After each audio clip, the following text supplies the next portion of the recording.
এই জগতেও আপনি এমন কোন লোক খুঁজে পাবেন না যে সর্বদিক থেকে সুখী। এটা সুখীর জায়গা না, এটা দুঃখালয়। এই সংসারটা হলো দুঃখালয়, এটা অতিথিশালা। চিরকাল আমরা এখানে থাকবো না, আমরা থাকার জন্য আসিও নি, যেতে হবে আমাদের। কেউ আমরা থাকবো না। মানুষ যত শীঘ্র এই তত্ত্বটা বুঝবে, তত শীঘ্রই তার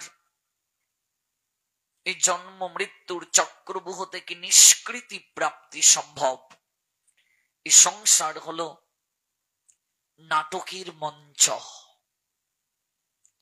আচ্ছা বাবা, আপনারা নিশ্চয়ই নাট্যমঞ্চে কিংবা যাত্রা মঞ্চে অভিনয় দেখেছেন। দুটো পথ থাকে, একটি প্রবেশের পথ আর একটি প্রস্থানের পথ। দুটো পথ থাকে। যেদিকে প্রবেশ সেদিকে যাত্রা মঞ্চে মানুষ প্রবেশ করে, আর সংলাপ বলা যখন শেষ হয়ে যায়, যেদিকে প্রস্থান সেদিকে সে প্রস্থান নেয়, অর্থাৎ বিদায় নেয়। এই সংসারটাও নাট্যমঞ্চ, সংসারটা যাত্রা মঞ্চ। প্রবেশ হলো জন্ম, এই সংসারে আমাদের প্রবেশ হলো, অর্থাৎ জন্ম হলো। প্রস্থান হলো মৃত্যু, বিদায় নেয়া। আচ্ছা, প্রবেশ যার হয়েছে, প্রস্থান তার হবে কিনা? যার আগমন হয়েছে তার গমন হবে কিনা? যার আশা হয়েছে তাকে যেতে হবে কিনা? আমরা কতটাই গভীর তত্ত্বকে অনুভব করতে পেরেছি?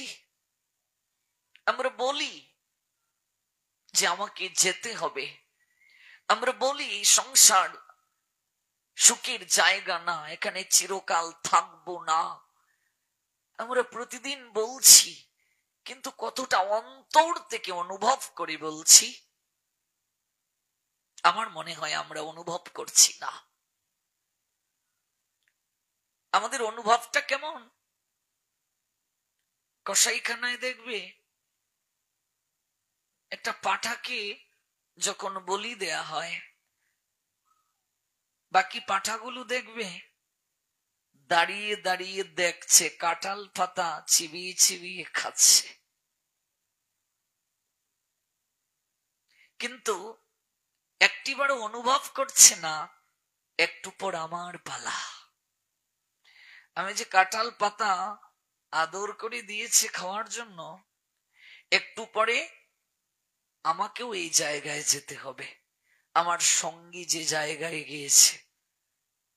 দাঁড়িয়ে দাঁড়িয়ে দেখছে আর পাতা চিবাচ্ছে। আমাদের অবস্থাটাও তা। আমাদের চোখের সামনে আত্মীয় স্বজন মরছে, আমরা দাঁড়িয়ে দাঁড়িয়ে দেখছি, দুফোঁটা নয়নের জল ফেলছি। শ্মশানে গেলাম, বৈরাগ্য জাগছে আমাদের, যদিও এই বৈরাগ্যের স্থায়িত্ব বেশি দিন না, শ্মশান বৈরাগ্য এটি। আমরা বলছি আহারে,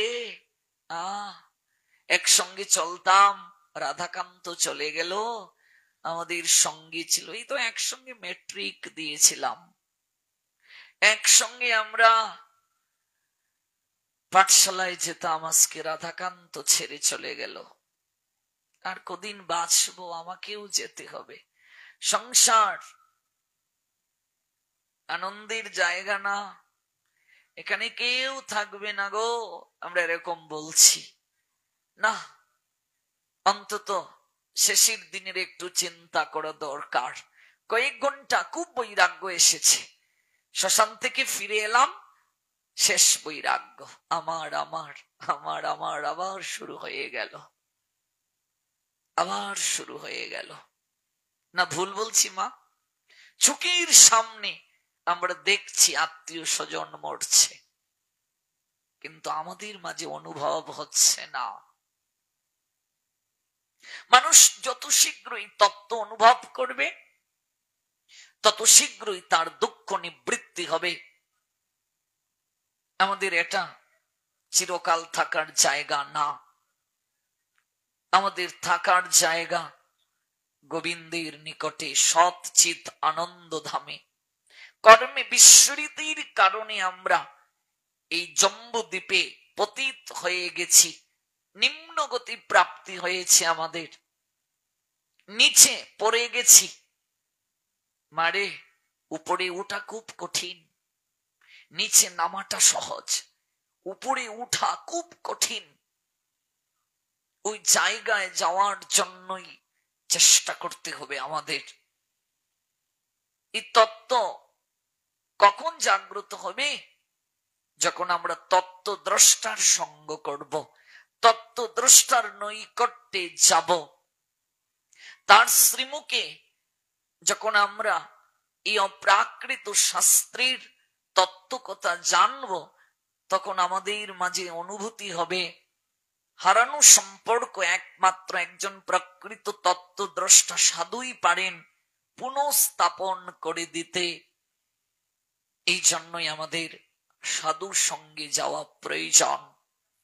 গতকাল বলেছিলাম, ওই সাধুর সঙ্গে প্রণাম দিয়ে আমাদের বসতে হয়, যাওয়ার সময় প্রণাম দিয়ে যেতে হয়। মন্দিরে গিয়ে প্রথম দর্শন চরণে গোবিন্দের, তারপর ধীরে ধীরে মস্তক পর্যন্ত দৃষ্টিটা নিবদ্ধ করব বিগ্রহের, অতঃপর দুটো হাত তুলে আত্মসমর্পণ করব, তারপর প্রণাম দেব। মহা অপরাধীও যদি সারেন্ডার করে নেয়, তার শাস্তির পরিমাণটা কমে যায়। আপনি ধরা পড়ে গেছেন, আপনি অবৈধ উপায়ে তার কাটার বেড়া অতিক্রম করে অন্য কোনো দেশে যেতে চাচ্ছিলেন, যদিও এটি কখনো বৈধ নয়, সঠিক নয়। আপনি ধরা পড়ে গেছেন, আপনাকে প্রশাসনের দায়িত্বে যারা আছে তারা বলছে সারেন্ডার করো নতুবা শুট করব। এবার আপনি যদি হাতটা তুলে নেন, সে আপনাকে গুলি করবে না, ধরে নিয়ে যাবে কিন্তু গুলি করবে না।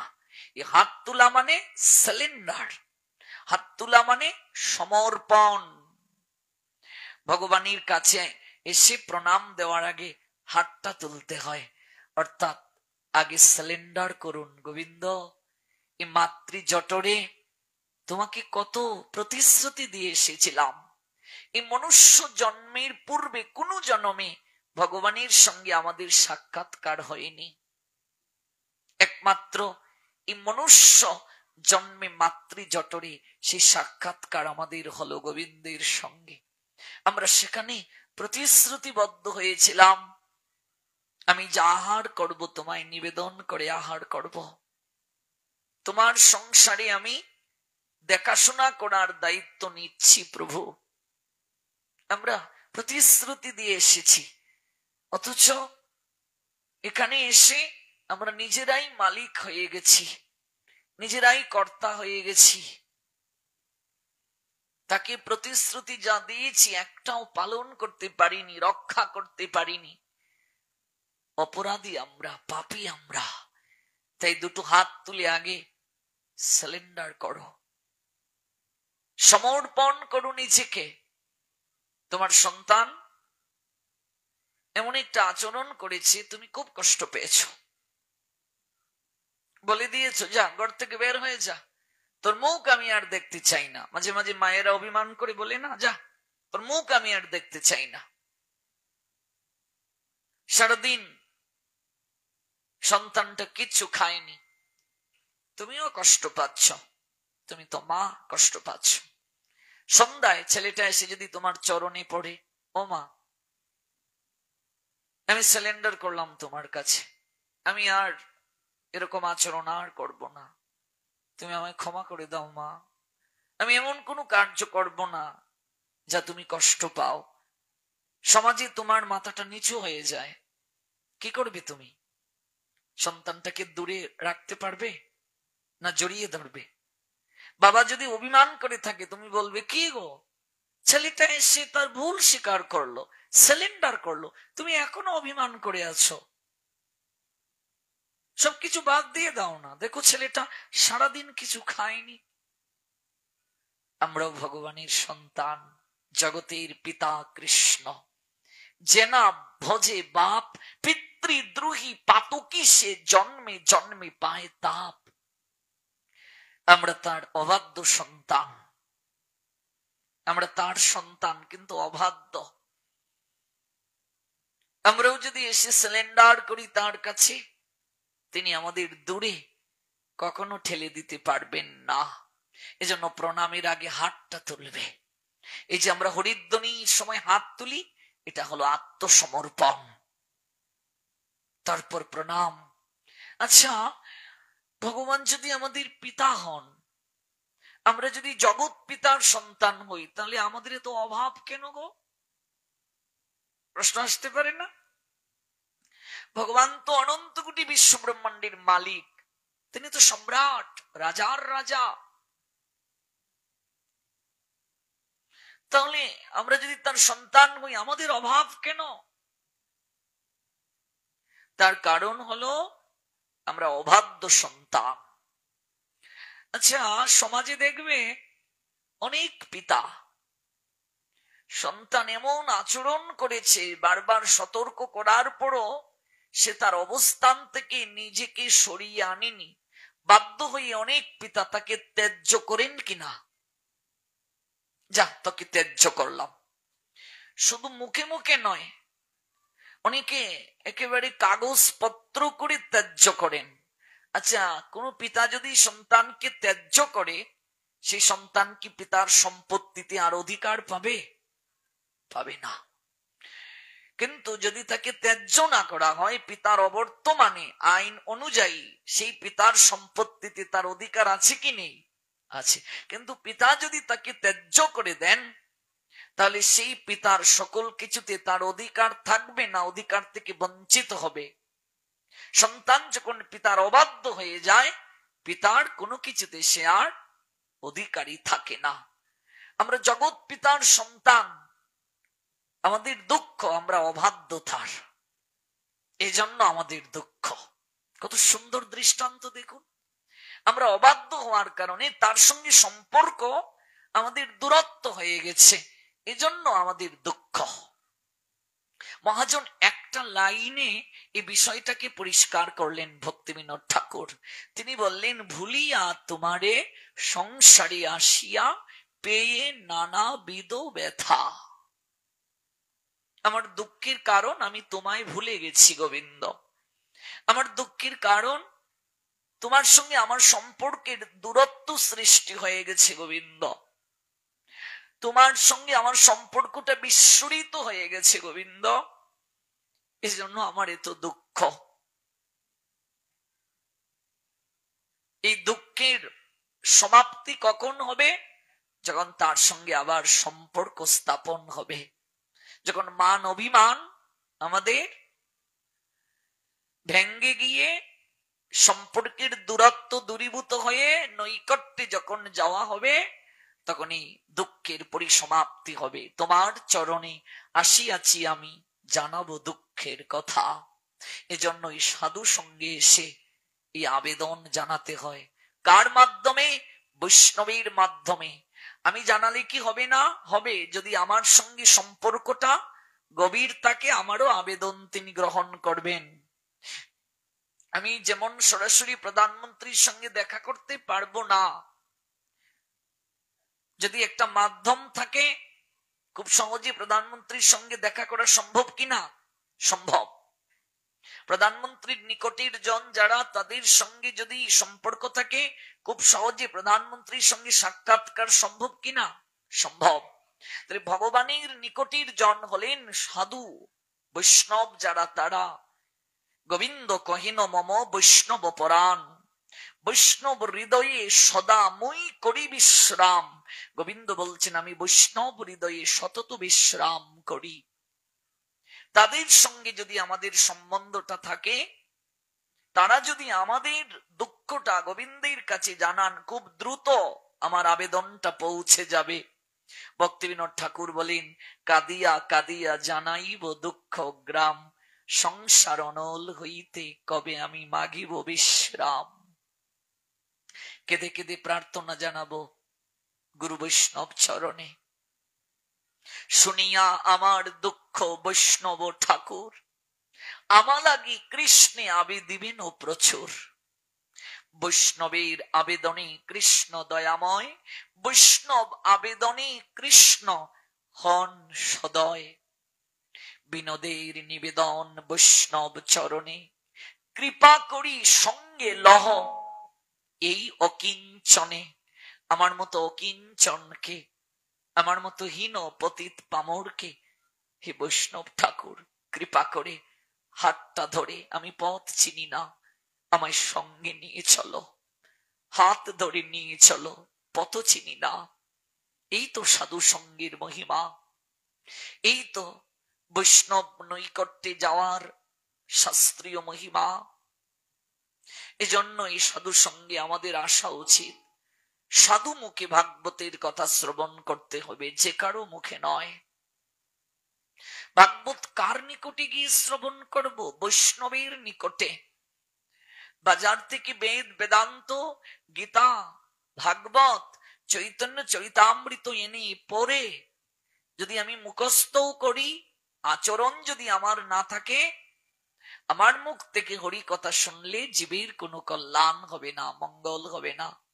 বহুজনকে দেখেছি পাঠ করেন, বেশাসনে বসেন, কিন্তু নিজে আচরণ করেন না, আজও তার আহার শুদ্ধ হয়নি।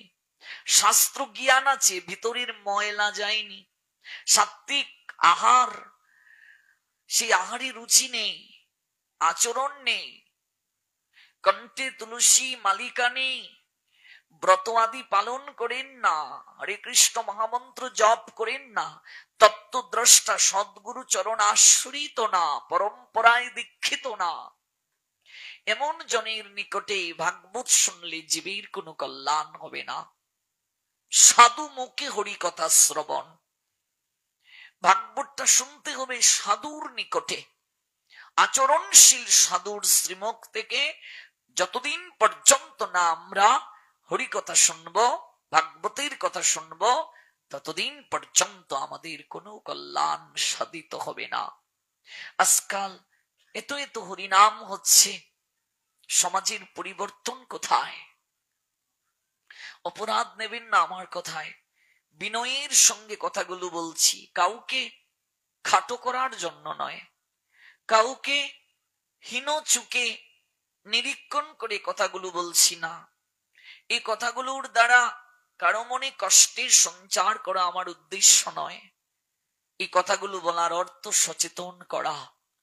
এই যে এত হরিনাম হচ্ছে, 16 প্রহর, 24 প্রহর, 32 প্রহর, তার থেকে অধিক প্রহর হরিনাম হচ্ছে, কিন্তু যারা হরিনাম করছেন ললাটে তিলক সেবা আছে, শুভ্র বসন পরা আছে, বৈষ্ণবীয় ভূষণ আছে, অথচ কীর্তন মঞ্চ থেকে নেমে সিগারেট টানছেন, দোকান থেকে ডিমের মামলেট খেয়ে এসে কীর্তনে উঠছেন। শুদ্ধতা নেই। আয়োজনকারী ভক্ত যারা, অন্তত তারা কীর্তন চলাকালীন সময়ে সদাচার জীবন পালন করছেন, সাত্বিক আহার গ্রহণ করছেন। আর যাদের মুখ থেকে আমরা হরিনাম শুনবো, তারা নিজেরাই শুদ্ধ জীবন যাপন করছেন না। একাদশী তিথিতে পর্যন্ত তারা অন্ন গ্রহণ করে কীর্তন করছেন। তাহলে যে মহাপ্রভুর আদর্শে এই শ্রীবাসাঙ্গিনা সাজানো হলো, এই হরিনামের যজ্ঞ সৃজন হলো, সেই মহাপ্রভু তার মাকে পর্যন্ত একাদশীতে অন্ন গ্রহণ করতে নিষেধ করেছেন। বহু জায়গায় আমি নাম কীর্তন যারা পরিবেশন করেন, নাম কীর্তনের লোকদেরকে আমি দেখেছি একাদশীর দিনও তারা অন্ন গ্রহণ করেন। বহু জায়গায় এমন ঘটনা দেখেছি। তারা বলেন, আমরা তো পারি না বাবা, আমাদের আসর করতে হয়। তাহলে কি পরিবর্তন হবে সমাজের বলুন? আচরণ না করলে তো কোনোদিন পরিবর্তন সম্ভব নয়। এই জন্য হরিনাম হরি কথা শুদ্ধাচারী ভক্তের শ্রীমুখ থেকে শুনতে হবে, নইলে সমাজের কোনো কল্যাণ হবে না, মঙ্গল সাধিত হবে না। আচরণটাই মুখ্য, আচরণ না করলে পরিবর্তন হবে না। আমরা যদি ভাগবতের কথা ভাগবতের আসরেই রেখে যাই, কোনোদিন পরিবর্তন সম্ভব নয়। এক মা 15 বছর যাবৎ ভাগবত শ্রবণ করতে যান নদী পার হয়ে। এই যে আপনাদের পাশে নদী, এরকম একটা নদী, নদীর অপারে রবিবারে ভাগবত হয়। সপ্তাহে রবিবার ও রবিবারে যান ভাগবত শ্রবণ করতে। 15 বছর যাবৎ তিনি এই কার্য করছেন। ঘরে তার পুত্রবধূ বৌমা একদিন বলছে, ও মা, আপনি রবিবারে ভাগবত কথা শ্রবণ করতে যান, আমারও ইচ্ছে হয় আপনার সঙ্গে একদিন ভাগবত শ্রবণ করতে যেতে। শাশুড়ি মা বলছেন, মা, এ তো খুব আনন্দের সংবাদ গো, তুমিও ভাগবত শ্রবণ করতে যাবে, চলো। তো বৌমাকে নিয়ে শাশুড়ি মা রবিবারে যেখানে ভাগবত কথা হয় সেখানে গমন করলেন নদী পার হয়ে। যিনি কথা ব্যাস, এই ব্যাস আসনে যিনি বসেন তাকে ব্যাসদেবীর প্রতিনিধি বলা হয়, কথা ব্যাস বলা হয়। তিনি পাঠ প্রসঙ্গে চৈতন্য চরিতামৃতের একটা উদ্ধৃতি দিচ্ছেন, জীবে দয়া, নামে রুচি, বৈষ্ণব সেবন, ইহা হতে ধর্ম আর নাহি সনাতন। প্রসঙ্গে এই উদ্ধৃতি দিয়ে ব্যাখ্যা করছেন যে জীবের প্রতি দয়া পোষণ করবে। প্রত্যেক জীবের চিত্তেই ভগবান অবস্থান করেন, জীবের সেবা করাটাও আমাদের উচিত, এটাও ধর্ম। সুন্দর করে তিনি আলোচনা করেছেন, হৃদয়টা ছুঁয়ে গিয়েছে। বৌমা কাঁদতে কাঁদতে বাড়ি ফিরল ভাগবত কথা শ্রবণ করে। পরদিন ধান নেড়ে দেয়া হয়েছে শুকানোর জন্য রুদ্রে। দুটো হাঁস এসে ধান খেতে শুরু করলো। বৌমা ভাবছে, আমাদের মনের মন ধান, গোলা বড়া ধান, দুটো হাঁস আর কতটুকু ধান খাবে, এতটুকুই না হয় ধান খাবে, আমাদের তো আর অভাব নেই।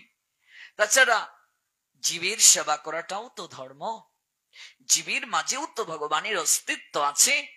গতকাল শুনে এলাম ভাগবতে, জীবে দয়া, নামে রুচি, বৈষ্ণব সেবন। জীবের প্রতি দয়া পোষণ করতে হবে, সাধুর সেবা করতে হবে, নতুবা নামে রুচি আসবে না। জীবে দয়া মনে রাখবে দুই প্রকার। প্রথম, এই পয়ারের তত্ত্বটা হলো ব্রহ্মচর্য ব্রত পালন। এক বিন্দু বীর্যের মাঝে লক্ষ লক্ষ জীব রয়েছে। যতদিন পর্যন্ত এই জীবের প্রতি দয়া পোষণ না হবে, যতই হরিনামের গুটি টানি, নামে কোনোদিন রুচি আসবে না, প্রেম আসবে না, ভক্তি আসবে না, যতদিন পর্যন্ত দেহ শক্তি রক্ষা না হবে। এবং শাস্ত্র সন্তান ধারণের জন্যই কেবল এই শরীরের শক্তি ব্যয় করার কথা বলেছেন। যতদিন পর্যন্ত আমি জীবের প্রতি এই দয়া পোষণ না করব, আমি যতই হরিনামের গুটি টানি না কেন, আমার প্রেম লাভ হবে না। দ্বিতীয় হলো, যতদিন পর্যন্ত পশুহিংসা আমার হৃদয় থেকে না যাবে, আহারে যতদিন পর্যন্ত আমার প্রাণীর আর্তনাদ থাকবে, ততদিন পর্যন্ত কখনো নামে রুচি আসবে না, আমি যতই হরিনামের গুটি টানি না কেন। কারণ যেমন আহার মন তেমন, যেমন মন তেমন বুদ্ধি, যেমন বুদ্ধি তেমন স্থিতি, যেমন স্থিতি তেমন লয়, যেমন লয় তেমন প্রাপ্তি। আপনি যেমন আহার গ্রহণ করবেন, আপনার মন তেমন হবে। মন যেরকম, বুদ্ধি সেরকম, বুদ্ধি যেরকম, স্থিতি সেরকম, স্থিতি যেরকম, লয় সেরকম, লয় যেরকম, প্রাপ্তিটাও সেরকম। অগ্নিতে আপনি যদি প্লাস্টিক দেন, গন্ধটা কেমন হবে বাবা? প্লাস্টিকের গন্ধ হবে। অগ্নিতে চামড়া দিলে গন্ধটা চামড়ার ন্যায় হবে। জঠরাগ্নি, এখানে অগ্নি আছে, পরিপাক হচ্ছে। আপনি যেমন আহার দেবেন, আপনার চেতনাটাও তেমন হবে। আহার কয় প্রকার? গীতায় 3 প্রকার, সাত্বিক, রাজসিক, তামসিক। সাত্বিক আহার না করলে চেতনা কখনো শুদ্ধ হবে না। এই জন্য দেখবে পুজো পার্বণ যখন আমরা করি, অঞ্জলি দেওয়ার পূর্বের দিন আমরা সাত্বিক আহার করি কিনা? আমরা স্নান করে সাত্বিক আহার গ্রহণ করি। তো একদিন আহার করলেই কি আর চেতনা শুদ্ধ হয়? এজন্য ধীরে ধীরে আমাদের সাত্বিক আহারের দিকে যেতে হবে। বিজ্ঞানও বলেছে সাত্বিক আহার শরীরের জন্য অনেক ভালো। ভাবুন তো, একটা নিয়ম আছে আমাদের শাস্ত্রে, ভাগবতের নিয়মটা, ভাগবতের বিধানটা আমাদের চিকিৎসা বিজ্ঞানের সঙ্গে অভূতপূর্ব সাদৃশ্য পরিলক্ষিত হয়েছে। ভাবুন, আপনি 30 বছরের নিচে বয়সে যখন ছিলেন, যে আহারগুলো আপনি ভেতরে দিয়েছেন, আপনার পরিপাক তন্ত্র যেভাবে এই আহারগুলোকে পরিপাক করেছে, যতটা শক্তি ছিল আপনার, আপনি 50-এর উপরে যখন বয়সে গিয়েছেন, 60 বছর বয়স আপনার মনে করুন, আপনি যদি এই আহারগুলোই গ্রহণ করেন, আপনার পরিপাক তন্ত্র কি আগের মতো আছে? হজম করার ক্ষমতা কি আগের মতো আছে? তাহলে ভাবুন, দেখুন কি সুন্দর সিস্টেম। ডাক্তারের কাছে যদি আপনি যান, ডাক্তার বলবে 40-এর উপরে আপনার বয়স হয়ে গেছে বাবা, তেল গ্রহণ করবেন না, তৈলাক্ত আহার বাদ দিন, আপনার হার্ট ব্লকেজ হওয়ার সম্ভাবনা আছে বাবা। ডাক্তার বলবে আপনি তৈলাক্ত আহার বাদ দিয়ে দিন, চর্বি জাতীয় আহার বাদ দিয়ে দিন। বয়সের সঙ্গে আহারেরও একটা সাদৃশ্য প্রয়োজন। আমাদের ভাগবত শাস্ত্র বলছে 25 বছর বয়স পর্যন্ত ব্রহ্মচর্য আশ্রম, চতুর আশ্রমের প্রসঙ্গ আছে শাস্ত্রে। আগেরকার সময়ে টুল পদ্ধতি ছিল, গুরু গৃহে গিয়ে শিক্ষা দেওয়ার ব্যবস্থা ছিল। ওই 25 বছরের পূর্ব পর্যন্ত গুরু নৈকট্যে থেকে সাধন ভজন করবে, শরীরের সম্পদ, শরীরের শক্তি, বীর্য রক্ষা করবে। একটা নারী তার কুমারিত্ব রক্ষা করবে, একটা পুরুষ তার চরিত্র সম্পদ রক্ষা করবে। এই যে দুর্গা পূজার আগে কুমারী পূজা হয়, একটা নারী যদি তার সতীত্বকে রক্ষা করে, কুমারিত্ব রক্ষা করে, সে দেবীর ন্যায় শক্তিশালী।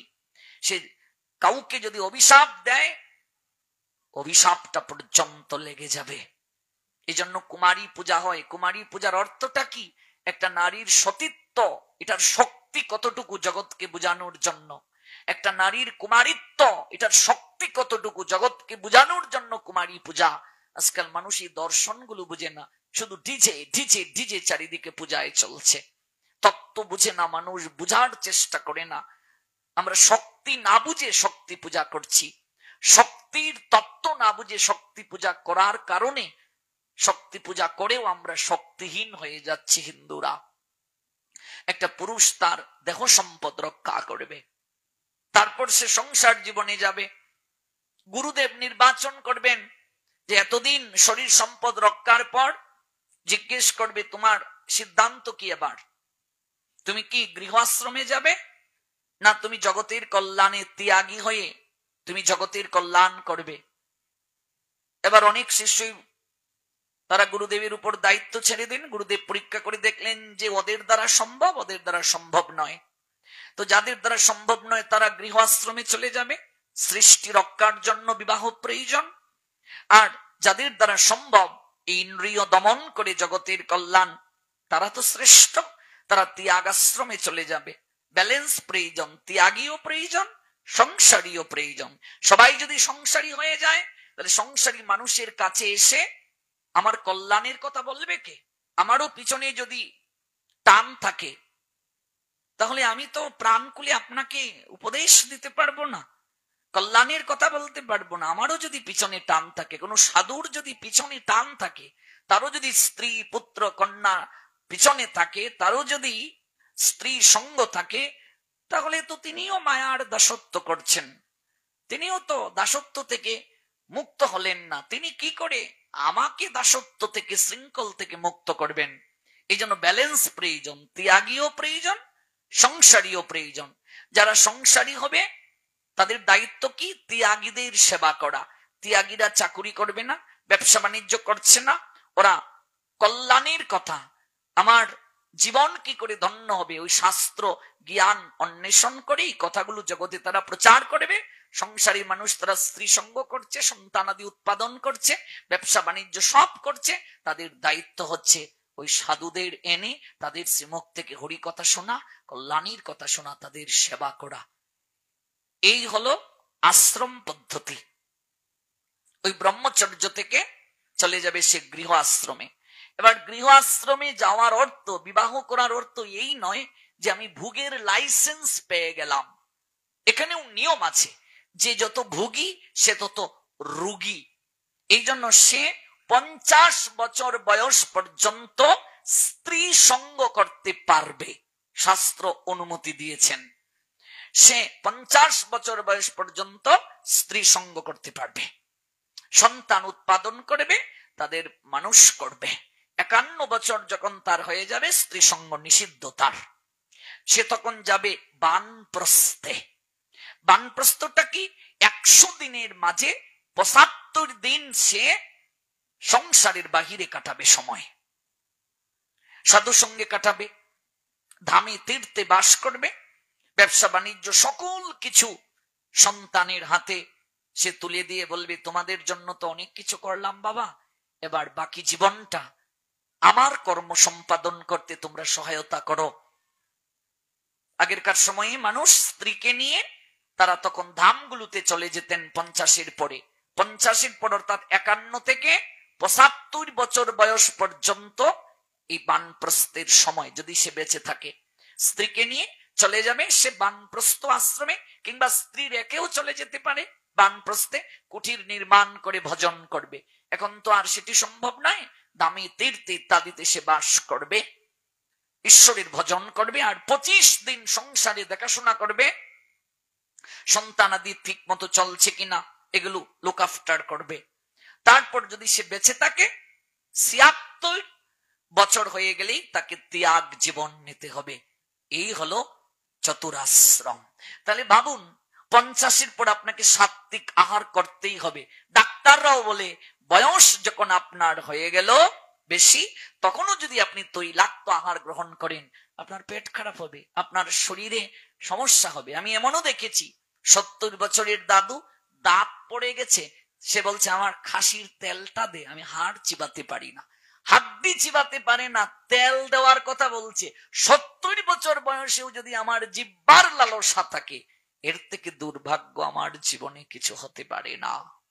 এই যে চতুরাশ্রমের সঙ্গে শরীরের এত সুন্দর অভূতপূর্ব কাঠামোগত দিক থেকে সুস্থতার একটা সাদৃশ্য রয়েছে, আপনি কল্পনা করতে পারবেন না। ভোগের একটা সময় আছে, মানুষ যদি অতিরিক্ত ভোগ করে তার রোগ হবে কিনা। আচ্ছা, একটা উদাহরণ দেই। আগুনে আপনি ঘি দিলেন, আগুন ধাউ ধাউ করে জ্বলবে কিনা? অতিরিক্ত ঘি দিয়ে দিলেন একেবারে বেশি পরিমাণে, আগুন জ্বলবে না, নিভে যাবে? নিভে যাবে। ভোগ প্রয়োজন আছে, সংসারী মানুষ তো ভোগ করবে, কিন্তু অতিরিক্ত যদি কেউ ভোগ করে শাস্ত্রের নিয়মের বাহিরে, তার রোগ হয়ে যাবে। এই জন্য স্ত্রী গ্রহণ মানে আমি ভোগের লাইসেন্স পেয়ে গেলাম তা নয়। যে যত বেশি শরীর সম্পদ রক্ষা করবে, যৌবন শক্তি রক্ষা করবে, সে তত বেশি সুস্থ থাকবে। কারণ শরীরের সকল শক্তির উৎসই হলো বীর্য। এই জন্য সে তিথি পালন করবে, একাদশীর আগের দিন, একাদশীর দিন, একাদশীর পরের দিন। তাহলে মাসে একাদশী কয়দিন? 2টা একাদশী, তাহলে 6 দিন আমরা পেলাম। রবিবার, রবিবার মাসে কয়টি? 4টি, 6 4 10। বৃহস্পতিবার কয়দিন? 4 দিন, 14 দিন। অমাবস্যা 1 দিন, 15 দিন। পূর্ণিমা 1 দিন, 16 দিন। সংক্রান্তি 1 দিন, 17 দিন। এই 17 দিন স্বামী স্ত্রী সহবাস নিষিদ্ধ। যদি করে কঠিন রোগ হবে তার শরীরে। তিথির সঙ্গে শরীরের সম্পর্ক আছে। অমাবস্যা পূর্ণিমা আসলে দেখবে শরীরে ব্যথা অনুভব হয়, হয় কি হয় না? তিথির সঙ্গে শরীরের সম্পর্ক আছে। এই তিথিগুলোতে যদি কেউ শরীর সম্পর্ক করে, শারীরিক সংসর্গে যায়, শরীর জাতীয় সংসর্গে যায়, বীর্য কিংবা রজ যদি বিনিময় করে, তাহলে তার শরীরে কঠিন কঠিন ব্যাধি হবে। জলের প্রতি আকর্ষণ হয় চন্দ্রের। এই যে জোয়ার ভাটা হয় না নদীতে, শরীরের মাঝেও জোয়ার আসে, ভাটা আসে। দেহতত্ত্ব যারা ভালো করে জানেন তারা এগুলো বুঝেন। তিথির সঙ্গে এগুলো সম্পর্ক আছে। সংক্রান্তিতে কোনোদিন সন্তান ধারণ উচিত না। একটা রাশি থেকে আরেকটা রাশিতে সূর্য গমন করে, এগুলো অনেক বিচার আছে, আমরা এগুলো ধারাবাহিক ভাবে জানবো। তাহলে আমরা কোন প্রসঙ্গ থেকে এতদূর গেলাম? 3 প্রকার আহার, সাত্ত্বিক, রাজসিক, তামসিক। যে যেমন আহার করবে তার মনোবৃত্তিটা তেমন হবে। এই জন্য বৌমা মনে মনে ভাবছে, জীবের প্রতি দয়া পোষণ করা এটা তো ধর্ম। ভাগবতে শুনে এলাম, আমাদের তো গোলাবড়া ধান আছে গো, মনের মন ধান আমাদের, 2টা হাঁস আর কতটুকু ধান খাবে, এতটুকুই না হয় খেলো। এটাও তো এক প্রকার সেবা। শাশুড়ি মা দূর থেকে বলছেন, বৌমা এ কি ধানগুলো রুদ্রে শুকানোর জন্য নেড়ে দেয়া হলো, তুমি পাশে বসা, 2টা হাঁস এসে সব ধান খেয়ে নিচ্ছে, তুমি তাড়িয়ে দিচ্ছ না কেন? বৌমা বলছে, ও মা, আমাদের তো গোলাবড়া ধান গো, মনের মন ধান আমরা পাই, 2টো হাঁস আর কতটুকু ধান খাবে গো?